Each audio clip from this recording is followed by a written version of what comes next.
In today's video, we will go over the claim from Tommy Tallarico, in which he said that the Intellivision Amico is half of the cost of a Nintendo Switch. IGN Middle East has posted a follow-up article in which they had an interview via an email with Intellivision Amico CEO Tommy Tallarico. I will not go over the complete article as it's mostly lies and indirect answers. I recommend watching the Geek Getaway who posted a video, in which I will put a link in the description. I do find it odd that Tommy wouldn't do a live interview rather than pre-canned email answers. As you can see from the article, Tommy calculated that if you purchase a Nintendo Switch with 2 Joy-Cons, Mario Party and Mario Kart and add the taxes that this would be $500. He then says that the Amico is only at half the price, which is $250. Apparently, using Tommy's math, we must ignore the fact that he didn't add the additional cost of 2 Amico controllers, and that the Amico apparently is not taxed. Let's go over things he missed. The Switch can be found at times with games bundled in. He claims that users must buy Joy-Cons and ignores that third-party controllers exists. He only added taxes to the Switch, didn't add it for the Amico. He used 2 maximum price games in Mario Kart and Mario Party. These games are AAA games with very deep experiences. The Amico does not have AAA games, and he's comparing the Amico pack in games such as Farkle and Cornhole with these 2 Mario games. He mentions in the article that the Amico launch lineup games are $10 or less, ignoring the fact that Nintendo has many games under $10. Also notice how those cheap prices are for only at launch. How much will they be afterwards? His main point was that the Amico was half the price despite completely ignoring so many variables. Now let's set the record straight. First of all, Nintendo has many third-party controllers that are highly rated and have various configurations. These can be found as low as $20. These controllers usually can also be played on the PC.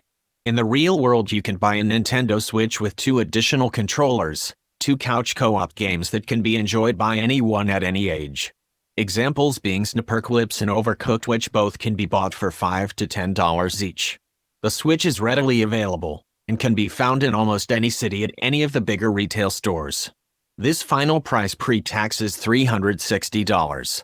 Now the Amico console is $250. You can only use the official Amico controllers, which will be $40 each. The console includes 6 very low-quality pack-in games. We still are not sure of retail support, and you may have to pay an additional shipping fee. Final price pre-tax is $330. So the real cost savings is of only $30. Now let's have some fun.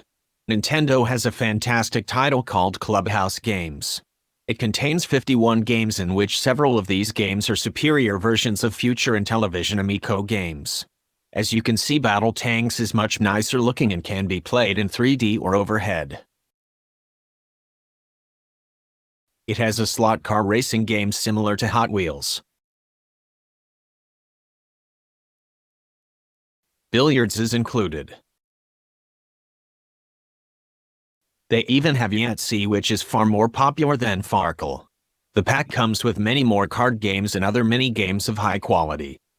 Now let's create a comparison using the logic that Tommy always does. This logic would be selectively picking and choosing what numbers to use and completely ignoring common sense. I will create a very real bundle that anyone could procure, and let's see how the final prices shake out. If you were to buy a Switch, 2 third-party controllers, a copy of Clubhouse Games which contains 51 unique titles. The Switch also has a library of 75 free-to-play games that you can download right away at no additional costs. The final price for this package with a whopping 126 total games is $380. Now, in order for us to make it a fair direct comparison to that value package, we would need to buy an Intellivision Amico, 2 additional controllers, and to purchase 120 additional games at, let's say, $5 a piece. That final price would be $930. The Intellivision Amico is $550, or 2.5 times more expensive than to get the same end result as with the Nintendo Switch. Not only would you save a ton of money, the Switch also has a library of 3,184 games under $10, while the Amico is targeting to have a library of only 30 games total at launch. As you can see, my comparison is using real numbers, and makes the Amico look like an absolute terrible value. It once again reiterates how overpriced the Amico is and how the Switch is such a far superior choice in every way. Tommy's narrative that it will cost a customer $1,000 to have the family sit together and play is so very false, and he needs to be called out on it. I will end this video with a sizzle reel of some of the Clubhouse games, and please leave your comments and remember to subscribe so that you can see more future videos of the Amico train wreck.